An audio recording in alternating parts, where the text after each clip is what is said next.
Welcome to this quick tutorial in which you'll find out how you can connect Slack and your Trello account in under 2 minutes. This is the easiest way to connect your Slack workspace and your Trello workspace. So let's get into this.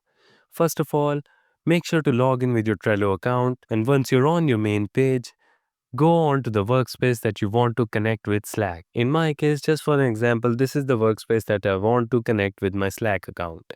Now what you'll need to do is from the left bar menu, go on to the workspace settings. Click on workspace settings. Now from all the options, you'll see an option saying Slack workspaces linking. Here you'll see an option to add to Slack. Click on it. You'll be redirected to the Slack page which will ask you for a permission to access the Slack workspace. Click on Allow. Now you'll be redirected to a Trello page which will ask you the same thing to access your Slack account. Scroll down and click on Allow. Now you'll see that you've been redirected back to your Trello account. And as you can see under the Slack workspaces linking option that you have connected from Slack onto your Trello account.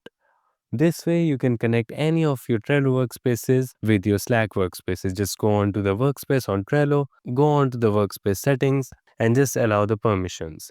This way you'll be able to easily connect Trello with your Slack account. Thank you so much for watching this tutorial. If you find this helpful and want to see more like this, make sure to subscribe and like this video.